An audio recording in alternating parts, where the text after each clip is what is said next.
Hi, everybody. Eve Harrow, Rejuvenation on the Land of Israel Network. If you're hearing this for the first time, it is July 2nd, 2017. And I had a really interesting week last week. I was guiding for the Jewish Women's Renaissance Project again, which is always a really terrific experience. The senior guide for the project is my friend Ken Spiro, and he agreed to talk to me about some of the other things that he does when he's not running 200 women around Israel in 45 degrees centigrade weather like it was at the Dead Sea on Thursday. Anyhow, Ken, thanks so much for joining me on the Land of Israel Network. Thanks so much for having me, Eve. So first of all, what about this week? What did you think? Is it ever the same? The groups that come, you've probably lost count how many groups you've done, right, in the last few years. Tell us a little bit about, for those who didn't hear my show when I interviewed Lori Polachnik, who came up with this whole idea. But maybe fill my listeners in exactly on what this is. Sure. I actually know Lori from before she was Polachnik, and she herself came back to her Jewish roots probably about 30 years ago. But I've been working on the program since it started, which is probably about 7 years. I long since lost track of how many JWRP women's groups. I was on the first trip of like a couple of buses once a year to now they have, I think, 6 back-to-back trips, meaning there's 200 women, there's 200 women. There's also men's trips now. And the program's gone through a lot of permutations, a lot of changes. The biggest change is that the Israeli government jumped on board a couple years ago. They were so impressed with the program. People ask, what's JWRP? A lot of people describe it as birthright for mothers, which is not exactly accurate, but it's the closest program I could think of. They basically take Jewish women who are married between the ages of, I don't know, something like 30 and 55, who still have children at home, who are not religiously observant, and they bring him on an 8-day trip of Israel, which is pretty much, except for the airfare, subsidized completely. And it's just an amazing experience of seeing the land of Israel, learning about Israel and Zionism and Judaism and spirituality and growth and relationships. It's a fantastic program. Of all the programs I'm involved in, I do a lot of speaking and outreach work. I think this is probably the most impactful. It's a great experience. So by being impactful, what are you saying? That a lot of these women go home and they get more involved in their Jewish life than they were before? You have numbers? You have any kind of feedback? It's been a few years already. You might see where this has gone. Yeah, well, first of all, the way it works, it's not just random women. Cities have to, organizations in cities, whether they're outreach organizations or federations or a synagogue, or they have to basically recruit, partially pay for, bring the women, and most importantly, follow up on them. Mm-hmm. So the experience, Israel, the rabbi said the very air of the land of Israel makes you wiser. So just taking women, getting them out of their homes, no kids, no husband, just letting them have really a spiritual growth vacation for 8 days in the land of Israel, where the energy is just such an intense learning experience. So I don't have statistics. I'm sure if you contact the JWRP office, you'd get them. But I do know that cities like Detroit, Cleveland, where they brought hundreds of women, it's transformed the city. Because when you change women, they always say, you change a guy, you don't change anything. You change the woman, you change a home, you change enough homes, you change a community, you change enough communities, you change the world. So I definitely see, because I also go on speaking tours, that there are cities where there are literally hundreds of women who've gone on it. And not that they've all become observant, but they've definitely moved forward in their Judaism. Many of them put their kids in Jewish schools. A lot of them actually start going to the mikveh once a month. There's all kinds of interesting. They make challah, whatever it is, whatever you're doing, moving forward. It's very transformative. And for probably a lot of these women, it's the first really positive Jewish experience they've had, where they've been able to understand not just Israel, but understand that Judaism is something that's meaningful and relevant. Mm-hmm. Yeah, for a lot of these women, it's their first time in Israel at all, which I found really surprising. They didn't come on like a birthright trip when they were younger. Sure. So a lot of them are coming to Yerushalayim, seeing the Kotel for the first time, just listening to a lot of people speak Hebrew around them, ordering pizza in Hebrew, and just seeing a Jewish country. And I see them change from day to day. It's really interesting. For the guides, it's also challenging because we are bouncing around on the buses. So we don't really get to know everybody, but we get to know everybody a little bit. So I find that's a really interesting facet of the week. So there's just this report that came out a couple of weeks ago about Judaism mainly in North America, and how it's not so much intermarriage that is the problem as Jews are not getting married and having children, which it seems to be happening all around the world. And that's why the Jewish numbers in the States are dropping. So, like, what do you think? You go around and you speak on a lot of different topics. You're a historian, and you're involved with a lot of different things. What's your sense when you go to the States? You live here full time. You've raised your family here, but you go to the States a lot, so you really see both sides. How are you seeing this, and how is it affecting what you can give to the JWRP, because you know what they're going back to, where they're coming from, and what they're going back to. You're not just seeing them for the 8 days here in Israel. Mm-hmm, mm-hmm. Well, I mean, intermarriage is a huge issue in America.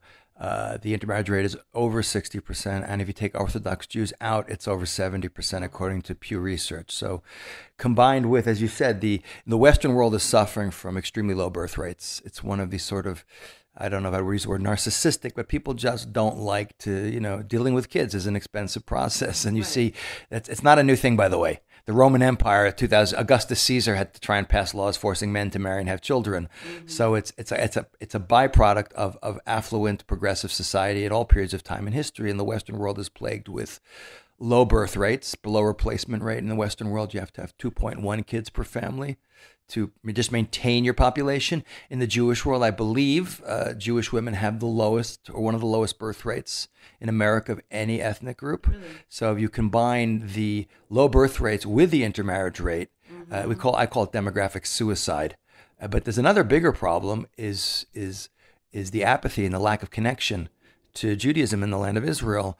I grew up in a generation where, I grew up post-Holocaust, but the generation my parents lived through the Holocaust, and there was universal, across the board support for Israel and a very deep appreciation of, the need to perpetuate the Jewish people and rebuild the Jewish people. And also, we didn't have all politically correct stuff in there. So I see the big change as I travel is that university campuses are, I would say, borderline insane when it comes to certain topics. And ethnicity, while being cool and acceptable, is cool and acceptable for everyone but Jews. It's quite fascinating that Jews who are one of the smallest minorities in the United States, 1.7% of the population, are never looked at as a minority because they're white. Generally, not all Jews are white. I have a son-in-law who's who's Yemenite, who's darker than most African Americans I know.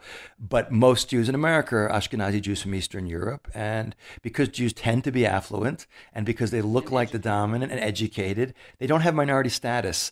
So while it's cool to be, and there's an obsession with certain ethnic groups in America, especially with blacks, but Jews seem to feel almost guilty about their identity.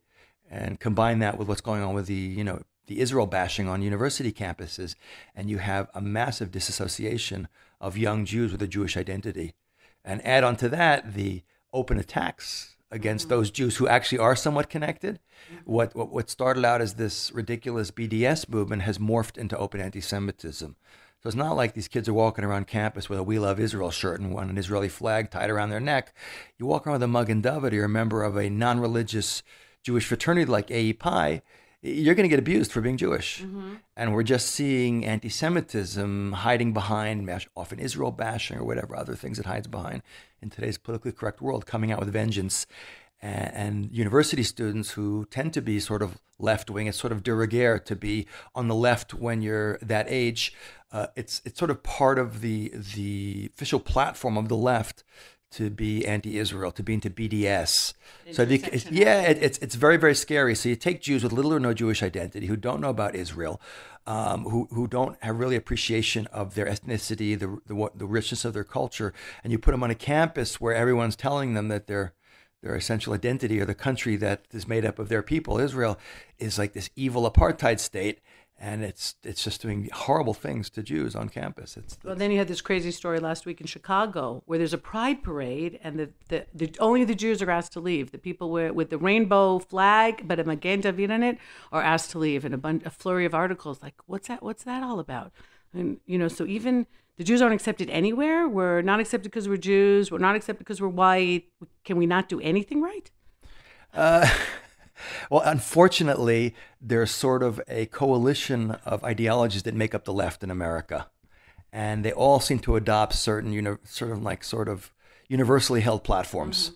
That Israel is an evil apartheid state is a package deal that comes along with this identity politics of the West today. And you just can't be, I talk about the extreme example I love talking about is Israel happens to be one of the most gay-friendly countries on the planet Earth. It always appears like the top of the list. There are pride parades in every city in Israel, yet there's an organization called Queers for Palestine that accuses Israel of hiding behind its tolerance of gays to mask its genocidal policies against the Palestinians, which is, of course, crazy. Mm-hmm. There's no genocidal policy against the Palestinians, and the pride parade's never going to be held in any Arab state. They would hang in Iran. They hang these people on cranes in public. Right. So it shows you it's the lack of real thought or in-depth thinking on the issues and how dangerous it is. Mm-hmm. But it's just it's a given. It's a given as part of this, the political situation on the campus that you can't be pro-Israel. It's just unacceptable because Israel is just the root of all evil in many ways in people's minds. And I've noticed that over the years when I was in university, many, many years ago, you had a number of causes that you could be involved in to feel good about I noticed also that a lot of people who are in the extreme left, rather than actually doing something, but they had to go and protest because it's sort of, I feel good without actually changing the world. So when I was in college, you had South African apartheid, and that sort of trumped everything else. Mm-hmm. And now that that's gone, the only issue, and when I say issue, because I've also noticed this, is that I should really do a book on the rules of being on the extreme left, because it's really a faith-based religious system, not in a traditional sense, but in the idea there's certain articles of faith that you believe in, regardless of any amount of evidence. It's almost a messianic movement. Yeah, it's unbelievable, but there's things you have to believe in, regardless of any amount of evidence or truth. You're not going to sway these people. And one of the things I've noticed is that the extreme left only gets excited or involved or angry when white people are involved. Meaning if you look at a list of the greatest hits of horrendous humanitarian tragedies in the world, if it's like Arabs killing Arabs, Africans killing Africans, okay, but when it comes to white people involved, or even better yet, Jews and Israelis obviously are all white people, even though, again, they're really not. So that you get involved in because it's transference of your own sort of guilt onto someone who sort of looks like you. And it's kind of, in my opinion, it's even a racist ideology because you really don't care about the people. Mm-hmm. You just care about who you think is perpetrating the violence. Mm-hmm. Because you really cared about the people, you would put your effort into those people who are suffering the most. You wouldn't be bashing Israel. You'd be screaming about Syria, where more people are killed in a week in Syria than are killed in a year in Israel in counterterrorism activities. But that's just not part of the way they think. Mm-hmm. And in this environment, you're throwing Jewish college students with minimum identity, both in terms of Israel and religion, and it's just toxic for their Jewish identity, for their support of Israel. And the scary part is what's going to be in 15, 20 years when these university students are the leaders of the Jewish community in North America. Mm-hmm. So a lot of my listeners are Christian. And I know I guide a lot of Christians that come here to Israel. I know that you do also. I know that when you go to the States, you also speak to them. So obviously, the talk that you're having with them is not Jewish continuity because that's not their narrative. So how do you talk to them about Israel and about their role here and what's going on? Because I know from some of the Christians that I'm in touch with and very friendly with that they're seeing the same thing with their kids. A lot of them are homeschooling, forget university level. Even in the grade school level, they're homeschooling because they find God has been completely taken out of any kind of curriculum. And what is happening in America is absolutely appalling. So I think they're even more ahead of the curve here on what's happening in the United States on a large level than the Jews are. So how do your conversations go when you go to the Christian communities? Well, first of all, it's very true. And I have to say that when I speak to Christian audiences, well, they definitely have a different worldview. And I think they sort of think and look about the world in a different way.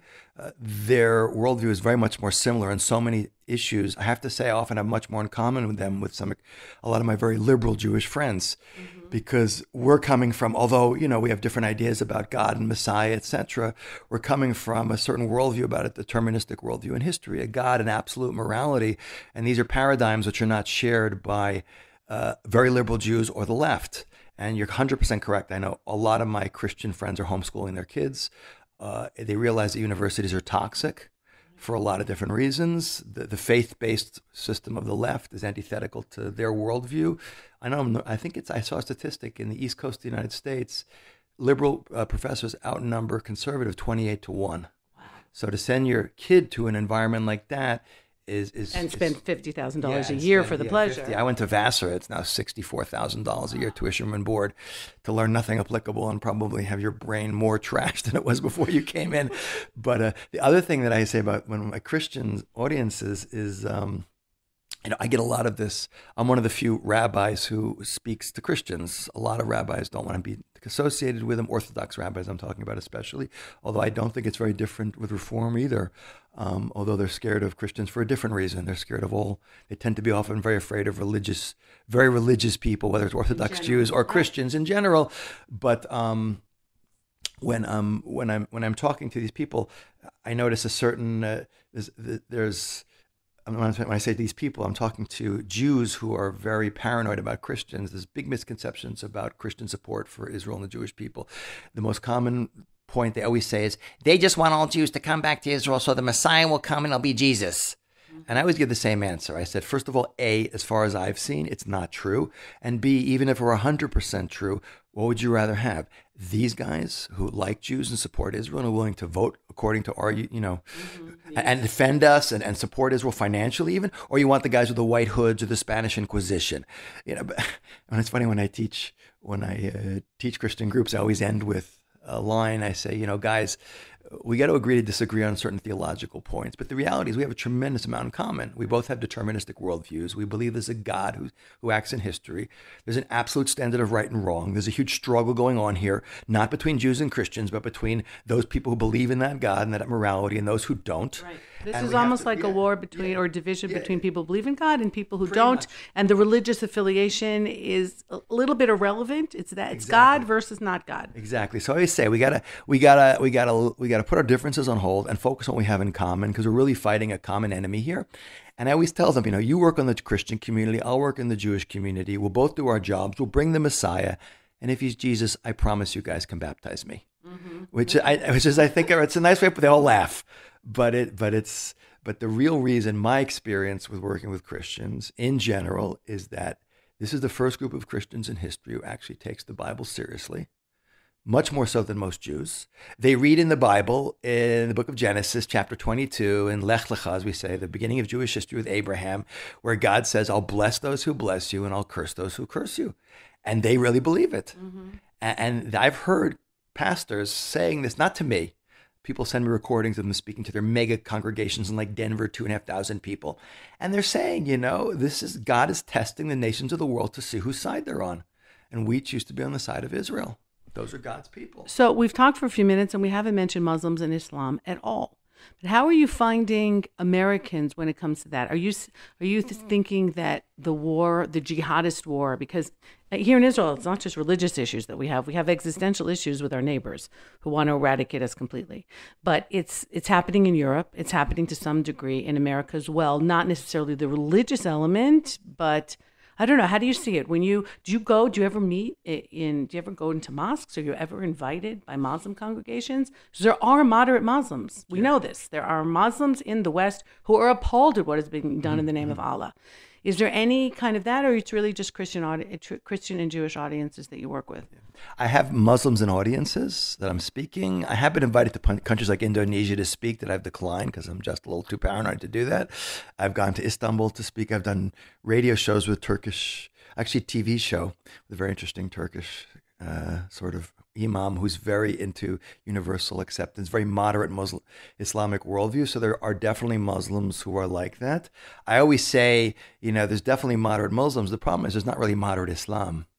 And especially the people who are speaking, so to speak, for Islam today tend to be extremists, and the moderates are too scared to open their mouths. So I would say the majority of Muslims are not violent jihadi people, but they're not the ones who are out in the street, giving another face to Islam. The problem in the West is that I always say 1,000 years ago, which is not a great time for Jews and not a great time in the world during the Middle Ages, you had fanatic Muslims screaming, Allahu Akbar, God is great, and Christian crusaders screaming, Das Wort, God wills it, and fighting each other over the dominance of which monotheistic faith. Fast forward 1,000 years later, and by the way, the West's clearly won, having gone out of its fanatic, closed-minded medieval mindset to a Renaissance and Enlightenment. But they went too far, like they overshot the finish line. Mm-hmm. The Islamic world is, in the words of David Price Jones, who's an Arabist, he said, stuck in a closed circle. I would say as a historian, the Islamic world was more progressive and open 1,300 years ago than it is today. And certainly those speaking for Islam are the most extremist, backward people. So you have a problem on both sides. You have an Islamic world which is dominated by the most extreme factions who I think are probably twisting Islamic law to the most extreme forms, because even Islamic law, dhimmi, Jews and Muslims, while they're second-class citizens, are not supposed to be slaughtered. Mm-hmm. They're supposed to be tolerated. Okay, and but then you have in the post-Christian Europe world, which is not America, by the way. It's right, the East Coast and the West Coast and the broadcast networks and university campuses, but not the United States, which is the most religious country in the Western world, where at least in God we trust is on the money. 85% of the people believe in God. That's why Trump won, by the way. That and total disgust with the politicals, with the party hacks of both parties, whatever. That's a whole separate topic. But the West, especially Europe, has overshot the mark and left its Christian roots too far behind. Mm-hmm. And now the whole West is consumed by, I would say, this idea of universalism. That we all have to, I do a whole interesting talk on this, particularism versus universalism, what's correct or not. And the reality is Arab world is incredibly particularistic and Europe is totally universalistic. And it's the ultimate meaning, the Arab world believes very much in the rightness of their worldview. That's a particularism, that who we are is the best and right way. And that's the only truth. Yeah, that's the only truth. Universalism is like, why can't we all just put our differences aside, go listen to John Lennon's Imagine? Mm-hmm. That's the song. I always say it's the best, worst song ever written. I love the music, but the words are antithetical to everything in Judaism. Jews, by the way, but that's what Europe is. Europe is, it's amazing. There's a terrorist attack in Germany and Angela Merkel apologizes. If we were only nicer, if we were only less German, more, and first of all, it's insulting to Muslims. It's like saying that if we would just stop being more who we were, you would stop being more who you are, which is insane. It's not the way there's nothing wrong with being particularistic, provided you're not aggressive about it. Mm-hmm. But at least in medieval Europe, there was a balance of particularism, with Christians believing that their worldview is destined to, and the Muslims believing their worldview is destined to. By the way, we Jews are fascinating. Like everything about Judaism is complicated. We're history's greatest universal particularists. Yes, exactly. We're supposed to be the Mamlechet Kohanim V'Goy Kadosh, a nation of priests and a holy people. We're supposed to preserve our own identity, yet Jews are the ultimate nation that has always pushed the universalistic worldview. Go read the book of Isaiah. It is the most universalistic book ever written. Mm-hmm. About, nation shall not throw sword against nation, neither shall they make war anymore. But it's universalism based on a particularism. And that God loves everybody. Yeah, and you don't need to have to believe in Judaism in order to have God love you, go to heaven, or whatever it is. Right. But there's certain basic tenets, mm-hmm. a la the 7 laws that God gave to Noah, that if the whole world would follow those, there's plenty of room for diverse expression within that culturally. But if the world would just follow that particularistic worldview, then there could be a universalistic world united around that worldview. Mm-hmm.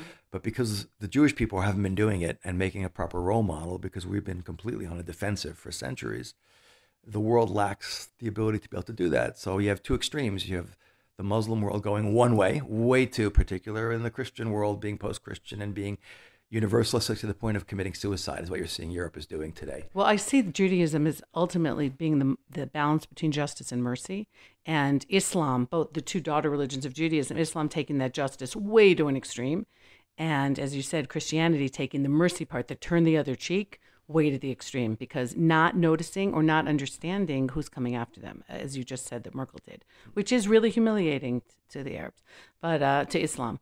But just to hark back to something you said before, I was just reading that there are quite a few leaders in Europe right now who do not have children themselves. Merkel and just many of them may. And I wonder if that also affects their feeling. A lot of what we do in our lives is about our children and about the world that we want to leave for our children.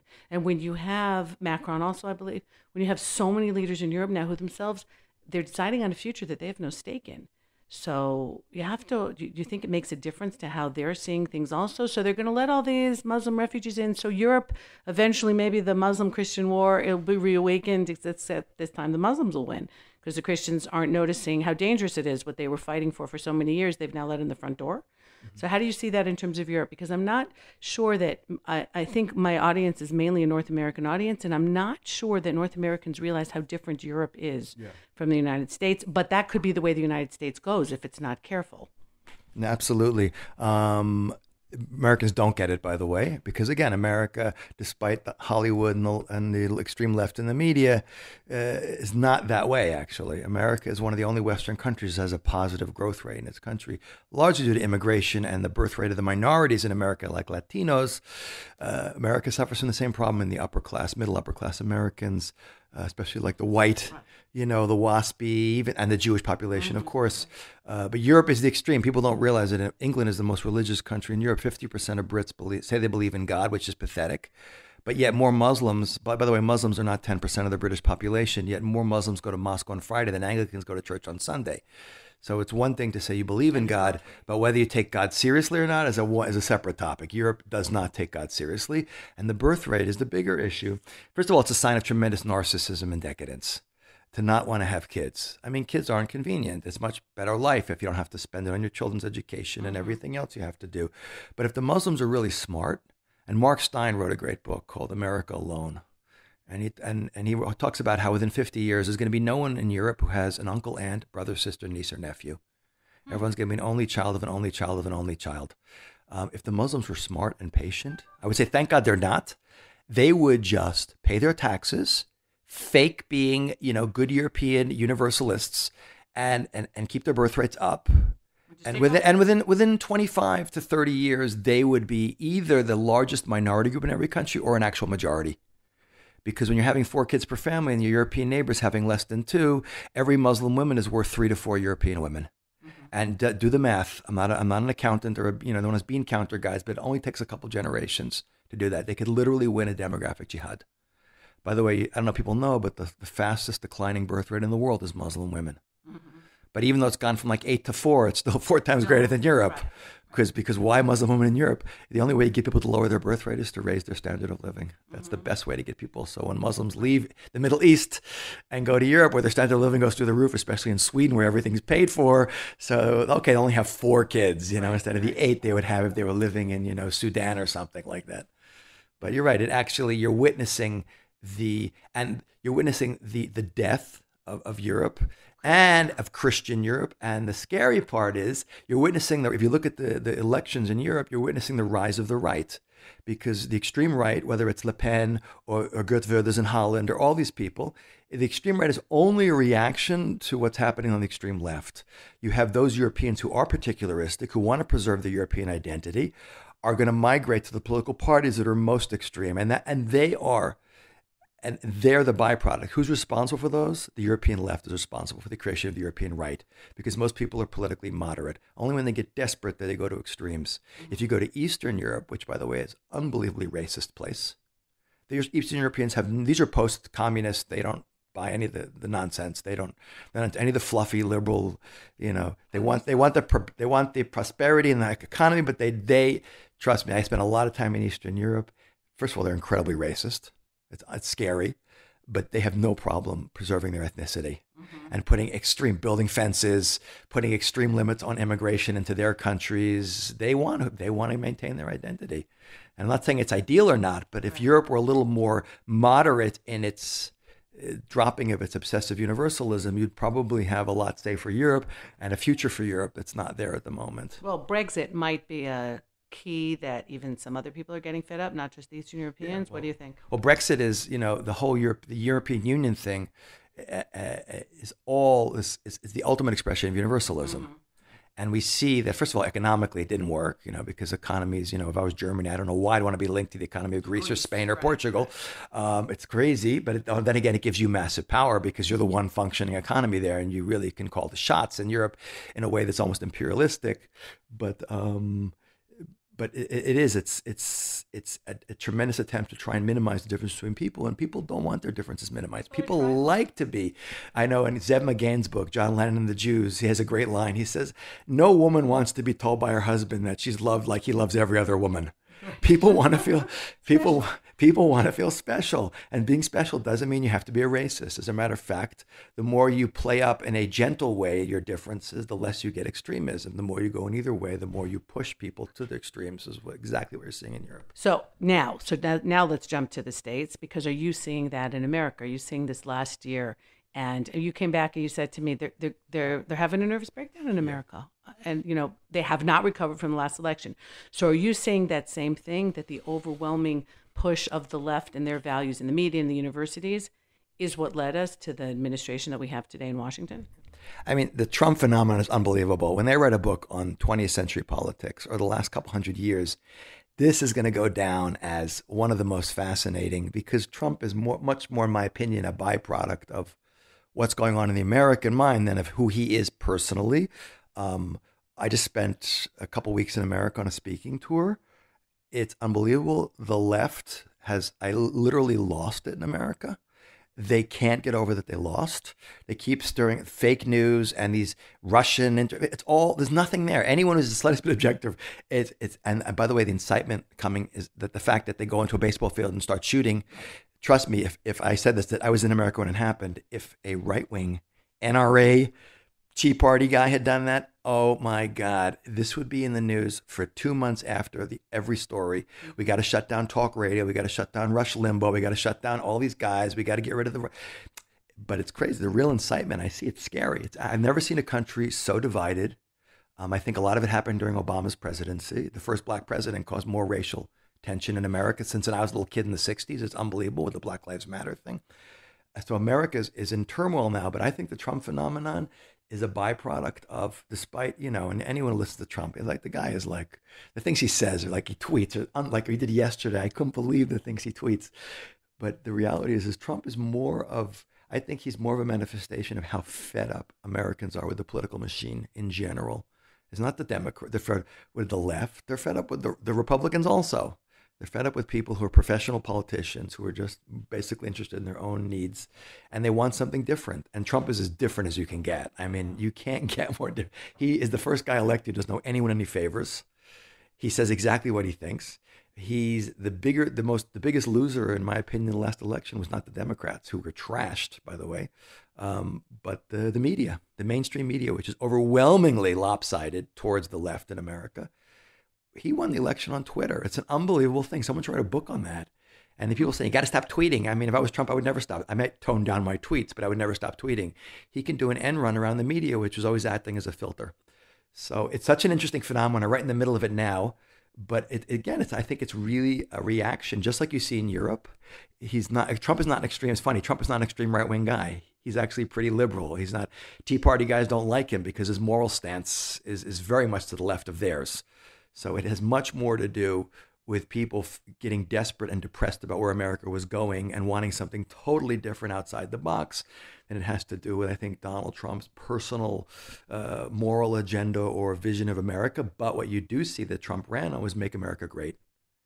And I remember, I think it was Mark Simone or Sean Hannity, I heard on the radio.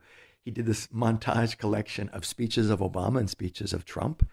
And it was scary, and you hear it all together. It's speech after speech of Obama apologizing for the United States. Going back to what I said about the white guilt, like we're guilty.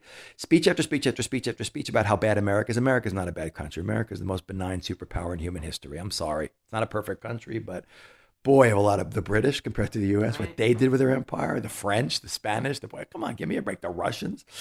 And then you listen to Trump all about particularism. Make America great, America first. It's funny because he's turned out to be much more proactive in the world than people thought he would be. People thought he was going to be a big isolationist. He hasn't turned out to be that way so far.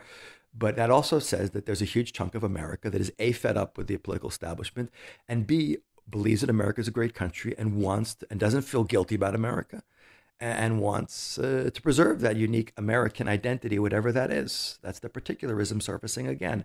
So it's all part of a populist kind of thing you see going on in the world, both in Europe, in the United States, even with Putin. He's a popularist. I mean, he's restoring Russian pride after what happened after the collapse of the Soviet Union. So this is the mood. And what does it tell us? It tells us something about human nature. It tells us that people like their differences and want to preserve them. And also tells us if you don't do it in a moderate way, you get in an extreme way. And that with the whole world, we do much better to be more centrist and not so extreme in either direction. But I mean, we see that here in Israel, and also talking about Jewish identity. We're sitting here saying Jewish state going against the world. I think that's probably why Europe isn't happy with us, because they're trying to blur the lines, and we're saying no, we have some particular identity. And I do feel that Israel can be an example to the world of how you can balance that particularism and that universality, as in addition to being a society that's very much based on faith and family. And again, I'm not saying religion, I'm saying in particular faith, because a lot of Israelis would not say that they were religious, but I think most Israelis do believe in God, and there's a distinction there. So as opposed, this is what I'm feeling, and that's why I want so badly for people to understand Israel in its proper context and come and visit if they can, because we talk about being the light into the nations, and for a long time we talked about it in terms of the moral values and the Torah, etc. But I think that we came home now because there's a political reason for us to be here as well, to show that you can have a nation that does have that balance, that does have the values, that is open to the world while still maintaining something of what makes us unique and not be embarrassed about it. And what's interesting is American Jews are embarrassed about Israel, and I've heard more, the very, very, very leftist American Jews have said to me, Israel, and I've talked about it on my show, anybody listening here knows what I'm talking about, know how much it bothers me because I've mentioned it more than once. Israel makes me embarrassed. The things Israel does makes me ashamed to be Jewish. So it's like they're nutty. But has this kind of thing ever happened in history before? I look at how the Roman Empire fell apart, and they had what was called, pan vikirkas, like very cheap food and water and entertainment. And I go to the West, and you see everybody's into their rock games, their sports games, and all the entertainment. Everyone's walking around with white strings coming out of their ears, right? Because nobody's paying attention to anything that's happening. And so that's the entertainment. And McDonald's, $5, and you got your 2,000 calories for the day. So, and then we know what happened to the Roman Empire. Are you, as a historian, as somebody who really has understand how we got to this place today, if you could fast forward 10 or 20 years and look back at now, are you seeing signs that are worrisome beyond Trump is out of control in his Twitter account and this is happening with the Europeans? Are you seeing that there's a possibility for a really devastating kind of situation here that we're primed for in the West today, 2017? Yeah, well, they say, the more things change, the more they say the same. And you don't learn from the past, you're going to repeat it. That's a George Santayana line.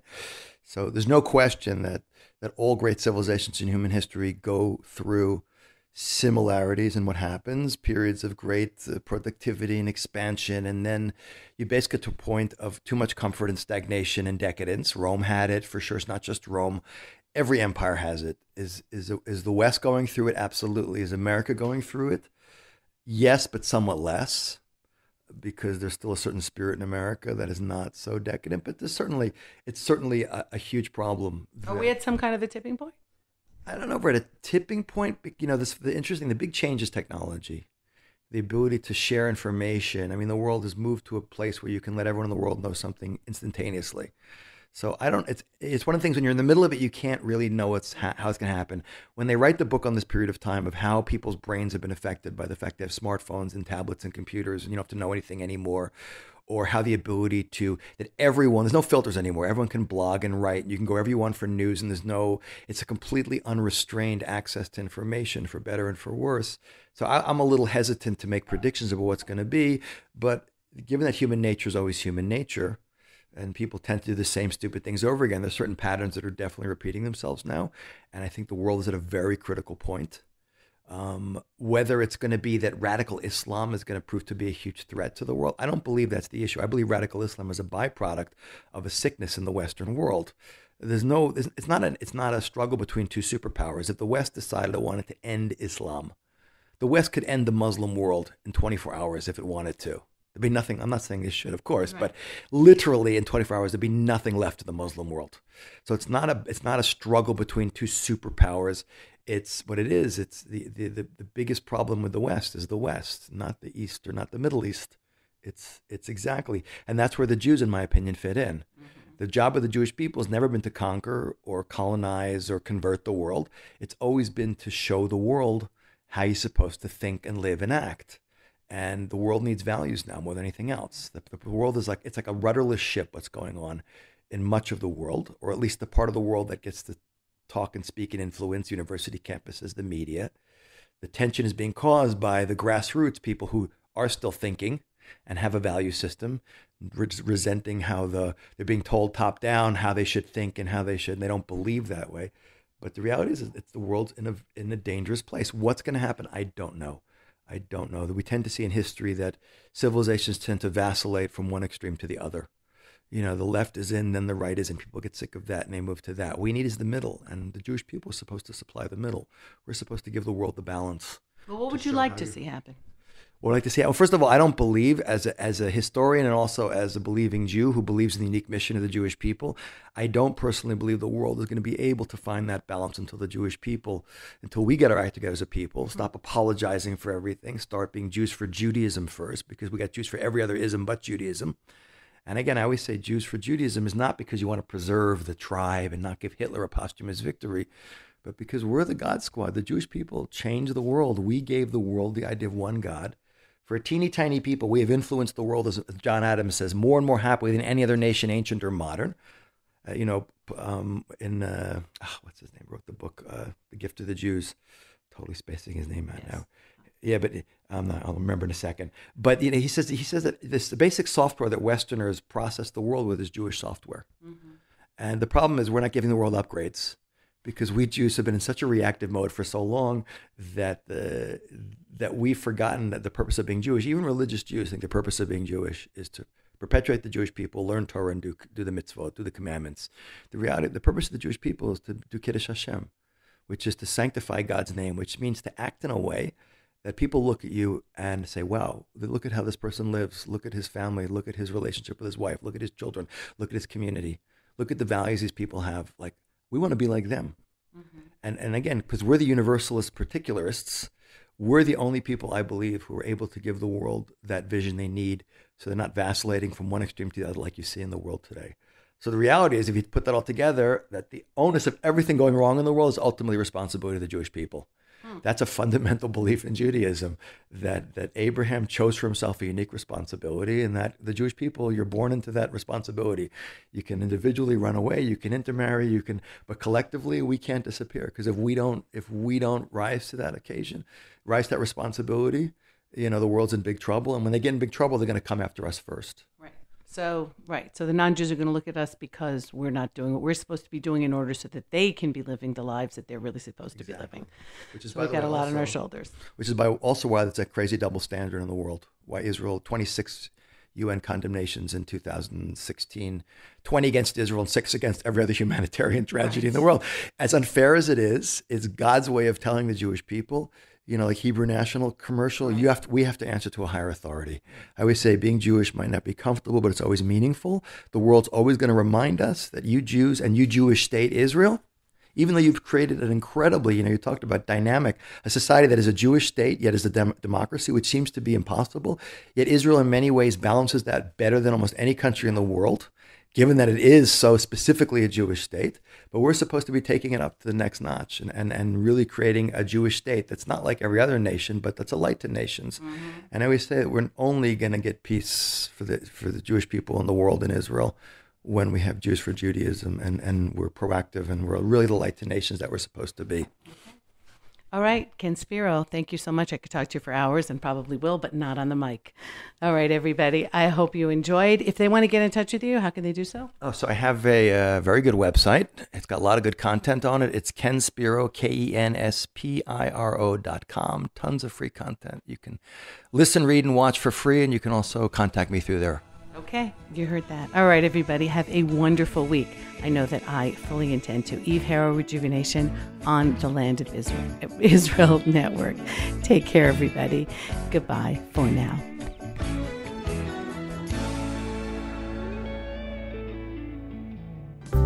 Who are we as a people? Who are we as a nation? What does it mean to be a Jew in the land of Israel, as a Jew in Judea? What is our message to the world? We're finally back in our land, and we get to ask these questions. Be'ezrat Hashem, we're going to make Judea and Samaria an issue for the entire world, to know that the Jews have a place in the world. Israel Inspired with Ari Abramowitz and Jeremy Gimpel on the Land of Israel Network at thelandofisrael.com.